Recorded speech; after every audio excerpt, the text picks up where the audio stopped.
My legs were moving, but my brain couldn't tell them to keep going. Where is the negative thoughts coming?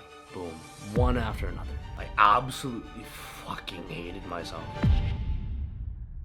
Okay, I just ran my first marathon with no training. Here's all the self-improvement lessons I learned. I'm fucking exhausted, I just got back. This is gonna be the first video I do on this channel when I didn't plan anything. Just here's what I learned. So, why did I do this? This is the reason. You've seen the other video about my full guide to quitting nicotine, knowing that my nicotine addiction is my biggest vice in my life. Just through a lot of childhood trauma, I saw members of my family use drugs and things to cope, and I think something registered in my brain that stuff like this will make you feel better. The first video I made talking about having an addiction, I felt so ashamed because I was gonna start this self-improvement channel. I wanted to spread the idea of discipline, of masculinity, of strength to young men, and it was embarrassing to admit that I was still every 30 minutes of the day using drugs to make myself feel good.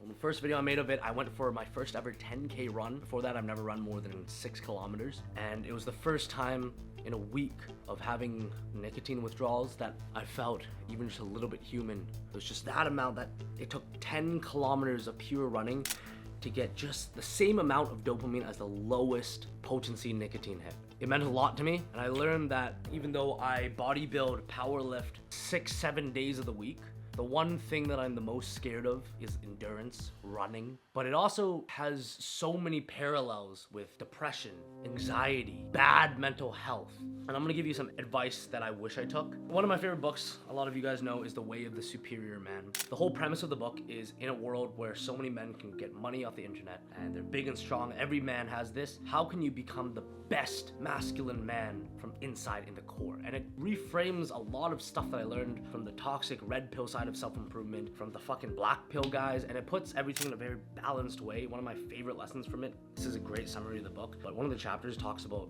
every second, every microsecond that you're with your woman, you should love them as much as you can. That's kind of the summary of the book, and one of the chapters in it is live beyond your edge. So what that means is find out where the edge of your life is, meaning what you can and cannot handle, and you should live slightly beyond that.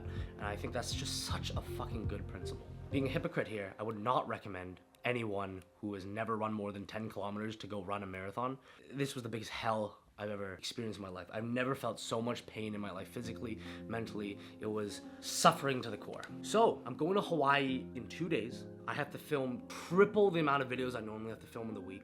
And in the first channel, I make it my mission to go through some sort of suffering in all the videos to teach a lesson. The whole series is called Dad to Chad, and the meaning behind that is going from a version of yourself where you only look back in the past, being depressed, to go to a version of yourself that you look forward to, the most superior version of yourself. It's basically self-improvement packed into some stupid shit. I wanted to end off the videos purely talking about my nicotine addiction with an absolute bang. That's just how I am as a person. I always need to end off with something great. I don't like to leave things that I care about with no passion, no purpose in them. So first video I made on that, running a 10-kilometer run for the first time. Second and third video was the hardest workouts I've done, and I thought there's nothing more fitting than running a half marathon. And then I thought about it more and more, and my ego got to me, and truly my ego got the best of me, and I just had this thought in my mind that a half marathon will not make me as proud of myself as I could be running a full.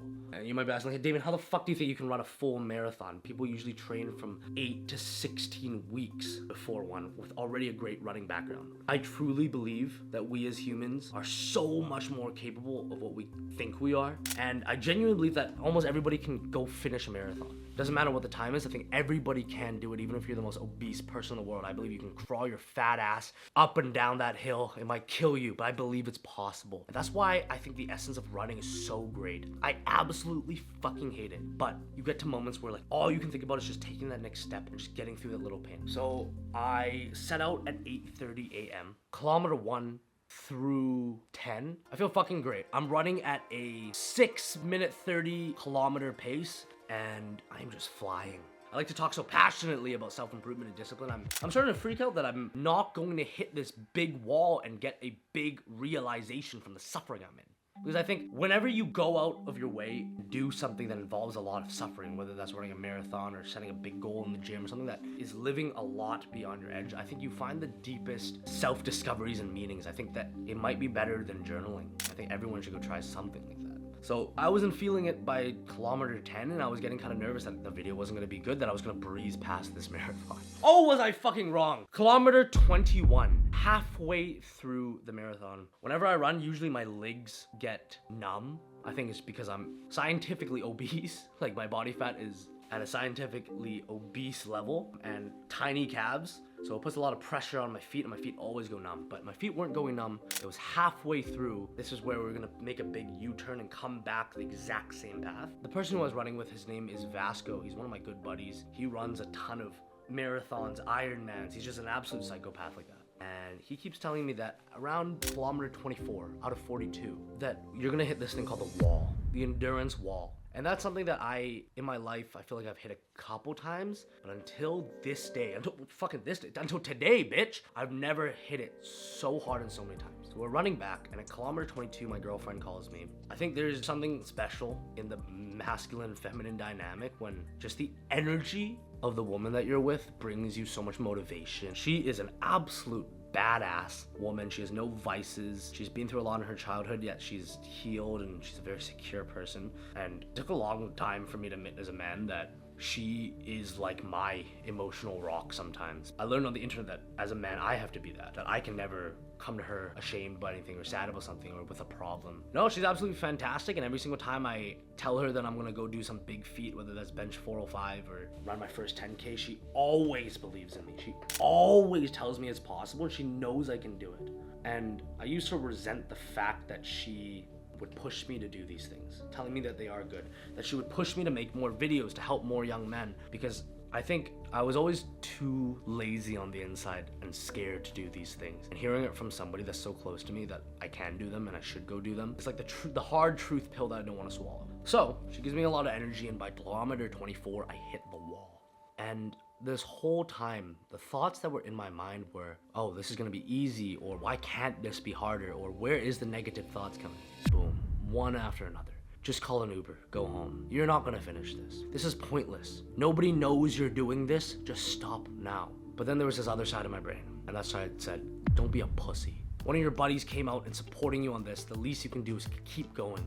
You don't need to get the fuck back up because you're not allowed to go down. And then the other voice came back and it said, just stop. Please, the people on the internet, you're gonna get 1,000 comments anyways of people congratulating you even if you fail. And the other voice comes back and it goes, no, you promised you were gonna make this video to inspire some kid out there who's dealing with some sort of depression, anxiety, or some addiction, that he can put one foot in front of another and keep fucking going. And the other voice comes down and goes, you're not good enough. Maybe you should have trained for this. Maybe anyone can run a marathon, but it's not you. These thoughts lasted for the rest of the run. It was to the point where I was filming every second kilometer or whenever I had a good thought on my phone. I couldn't even pick up my phone. My legs were moving, but my brain couldn't tell them to keep going. It would slow down, and by kilometer 29, I absolutely fucking hated myself. And from 24 to 29, I took so many little 5-second breaks, holding there, catching my breath. Even though this wasn't a big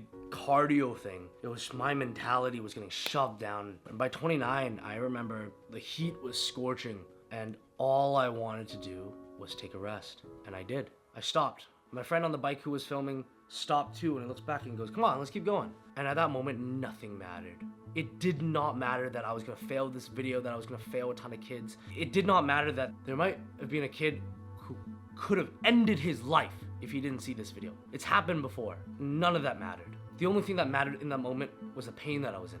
And I am so grateful that I learned all these tricks and tips from self-improvement. So the first actionable step, if you're ever in a terrible situation where your brain goes manic, where you can't think any positive thoughts and you're just thinking about the suffering that you're going through, whether that's going through a terrible breakup, a bad bout of depression, not believing that you can go through life, running a marathon, breathe. And I know if I didn't do months and months of meditation and learning, I don't think I would have gotten past kilometer 24. So I stood there and I told myself, if I can take one breath, I can take another. And I took one breath, and suddenly the nausea went away just a little bit. And I took another and another. And until my foot started moving, and I kept going, and I kept running. And my buddy Vasco was yelling like, there we go, we can keep going. There we go, come on, 1 more hour, 12 more kilometers, 1 more hour. And I kept running for only 1 more kilometer. And I hit the exact same wall 10 times harder. Same thoughts, I didn't want to make it. And that brings me to actionable step number 2. I thought to myself, it would be so much more painful to quit here and feel this pain possibly for the next day, week, month. Going to Hawaii on a vacation with my girlfriend, and she's teasing me about not finishing this marathon, and I'm just pretending to brush it off, but secretly it hurts so much. Who knows, maybe even in 40 years, I might think back to this day every single night and not be proud of myself. So, and this is something I learned from David Goggins. He said some of his buddies who were in Navy SEAL training camp with him, by the time they got out, some of them didn't work hard enough in Hell Week, and to this day, like 30 years later, something they still regret it. Sometimes it might be more painful, whether it's discipline or fighting an addiction. It might be more painful to just give up than to keep going through this little suffering. It's actually easier to get through this last 1 hour, last day of nicotine withdrawal, last month of grieving after you lost a loved one. It's much easier to go through this than to just give up. So we kept going and we kept going, and by kilometer 35, I couldn't do it alone anymore. One of my best friends, Ahmed, very handsome, athletic Pakistani guy. He's been my rock since day one. Every single time I have a mental health problem or something, I go to him. I remember when I went through that terrible breakup, I spent 7 nights on his couch. He was just there as a friend telling me I can take another step, that it's inspiring, and I almost was brought to a tear that when he told me that what I was doing right now might genuinely change some kid's life. Although I believe it, it hurts to know that some kids out there, some people out there don't believe in themselves and don't believe in other people. So keeping the thought in mind that I have to overcome this if I want to spread the best message, I have to put in the work now if I want to be proud of myself. Most importantly, I have to put in the work now so some kid can see it in themselves that they can do it. Another step, and I'll tell you, every single kilometer from 35 onwards felt like an hour. I tried every technique, looking up, looking down, side, and I stopped so many times. So many times the heat was blaring down and I just couldn't take it, and I put my hand on Vasco's bike.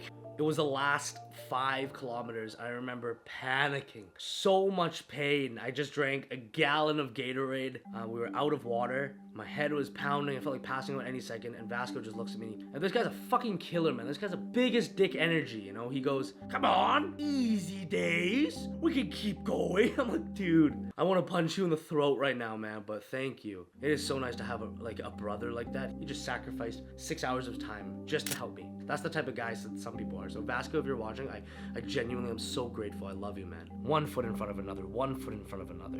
And this brings me to actionable step number 4. So every single time I stopped, and knowing that physically I could have kept going, but mentally I hit the wall and I would just stop for like 30 seconds. If this was, let's say 4 months ago, every time I stopped, I would have hated myself. I would have hated myself so much. But what I learned is sometimes you're living a little too far beyond your edge, and that's okay. One of the best lessons I learned is that it's okay to get knocked down. It's okay that at kilometer 39, you want to give up and you sit there and you're almost in tears, feeling like a failure, that what you promised yourself, you haven't done. But it is not okay to stay down and not get up. This was the first time I ever felt it. I became proud of myself for getting back up, and I stopped hating myself from getting knocked down, because I knew that every single time I got knocked down, I got back up. And take this how you will, whatever the fuck you're fighting, get the fuck back up. I don't care if it takes you a day, a week, just promise yourself you'll get back up. Technique I learned for this, we would pick a post and we would say, can we run there without stopping? And we hit that post, and he'd be like, okay, you get to walk to the next post. Although it was a walk of shame, I was so much more proud of myself at the grand goal. Sometimes we forget about the grand goal of what we're doing, and that's just to finish. That is just to get through whatever the adversity is, and sometimes it's ugly. And of course, we want to get through these things and tell everybody, I didn't stop 1 second, I kept the perfect pace. But where is the good story in that? Knowing that you got the fuck back up. Kilometer 42, the last kilometer. Before I could see the starting point, we're just around the bend. Every step I took, I was begging. I was begging whatever God was up there to let me see the starting point. I wanted to see my car. I wanted to put my hand on there. I just wanted to go. It felt like an eternity. But all I could think of was breathe.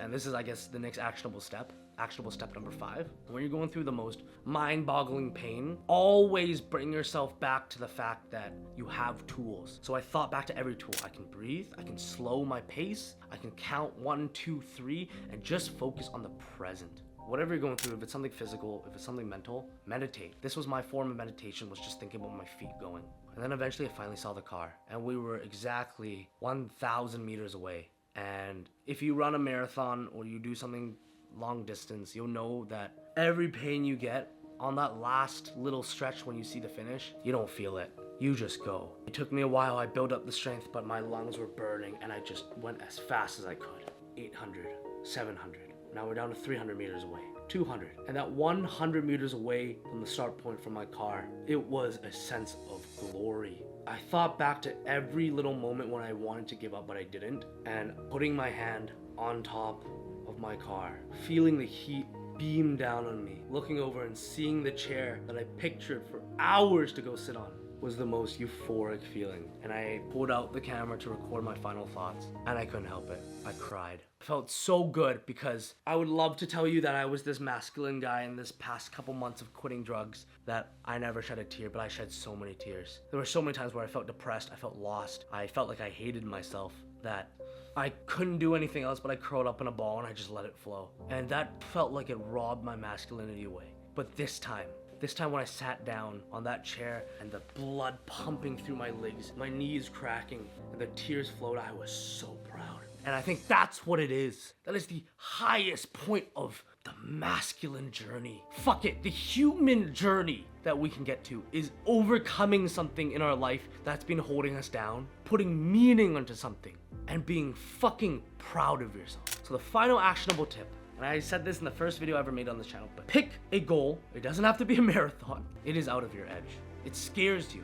And you don't have to do it the next day that you think of it like me, I'm a psychopath. But pick something that you know will make you proud. And the way that you can pick is you could journal about it. We talk about journaling so much in the other videos. Locking yourself in a room for an hour, 2 hours, 3 hours and writing down what your purpose is. Or it could be the thing that you keep thinking of, that keeps coming up in your subconscious. And for me, that was marathon. Pick it, attack it, because that is your purpose. It doesn't have to last forever. I don't want to run a marathon for a long fucking time again. It's over. The bucket list is checked. But that is your current purpose. And if you're going through something tough in your life, you have bad mental health, you need a purpose. You need one.